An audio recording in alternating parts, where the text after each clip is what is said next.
Il n'est pas toujours facile pour les hommes de se décider à la médiocrité.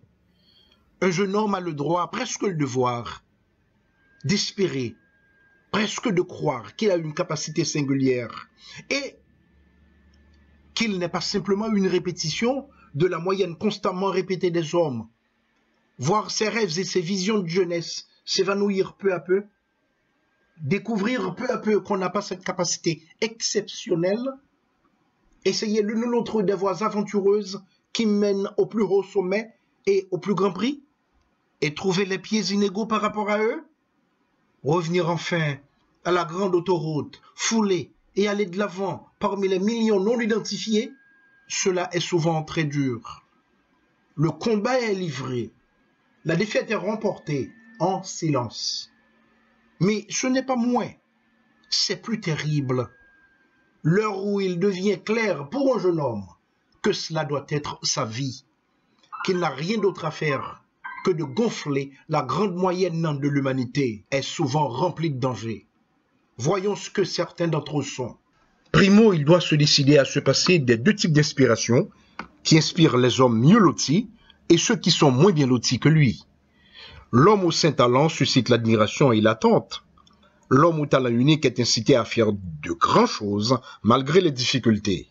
Mais pour l'intermédiaire, l'homme qui n'est ni beaucoup ni très peu, l'homme qui a deux talents, mais seulement deux de ses formes d'impulsion sont niées. Il n'est ni assez haut pour entendre l'appel des étoiles, ni assez bas pour sentir le tumulte du tremblement de terre. Quelle merveille alors, s'il s'endort souvent par simple manque de piqûres et d'éperons. Que se demande-t-il s'il fait les choses modérées qui semblent être en son pouvoir sans enthousiasme, et s'il s'arrête ensuite, ne se faisant aucune demande à lui-même, puisque les autres hommes ne lui font aucune demande. Segundo, un manque de définition et de distinction. Le génie, par son intensité même, décrète un chemin de feu spécial pour sa puissance vive. En revanche, la limitation consciente sait qu'il n'y a pas d'espoir, sauf dans une direction. Les deux ont la force de l'étroitesse. Mais l'homme qui se sait modérément fort a tendance à penser que sa force n'a pas de mission particulière. L'homme ordinaire est l'homme discursif. Il n'a ni l'impétuosité du torrent, ni la gravitation directe de la seule goutte d'eau. Il s'allonge dans une mare lâche et léthargique, et coule maintenant, et stagne de plus en plus, et tertio le danger constant d'être pris à la légère par d'autres hommes. Devenant intéressant pour les autres, il perd tout intérêt pour lui-même. Il n'attire aucune révérence et ne suscite aucune pitié. Il se retrouve inaperçu. Il doit être à l'origine de tout ce qu'il fait. Il est suspendu entre le ciel et la terre et il n'est nourri de rien. Ce qu'il fait semble être sans conséquence parce qu'il ne réveille aucune émotion chez ses frères.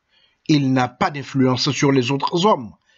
Il n'y a donc pas d'influence, pas de mise en avant de la vie de sa part. Chapter 12. But about the things of the Spirit, my brothers, it is not right for you to be without teaching. You are conscious that when you were Gentiles, in whatever way you were guided, you went after images without voice or power. So it is my desire for you to be clear about this, that no one is able to say by the Spirit of God that Jesus is cursed, and no one is able to say that Jesus is Lord, but by the Holy Spirit.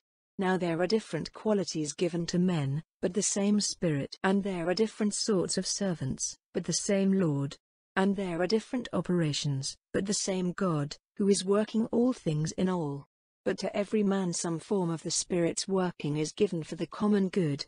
For to one are given words of wisdom through the Spirit, and to another words of knowledge through the same Spirit, to another faith in the same Spirit, and to another the power of taking away disease, by the one Spirit, and to another the power of working wonders, and to another the prophet's word, and to another the power of testing spirits, to another different sorts of tongues, and to another the power of making clear the sense of the tongues. But all these are the operations of the one and the same Spirit, giving to every man separately as his pleasure is. For as the body is one, and has a number of parts, and all the parts make one body, so is Christ. For through the baptism of the one Spirit we were all formed into one body, Jews or Greeks, servants or free men, and were all made full of the same Spirit. For the body is not one part, but a number of parts. If the foot says, "Because I am not the hand, I am not a part of the body," it is no less a part of the body. And if the ear says, "Because I am not the eye, I am not a part of the body," it is a part of the body all the same. If all the body was an eye, where would be the hearing? If all was hearing, where would be the smelling? But now God has put every one of the parts in the body as it was pleasing to him. And if they were all one part, where would the body be? But now they are all different parts, but one body. And the eye may not say to the hand, "I have no need of you," or again the head to the feet, "I have no need of you." No, those parts which seem to be feeble are the more necessary, and to those parts of the body which seem to have less honor we give all the more honor, and to those parts of the body which are a cause of shame to us we give the greater respect. But those parts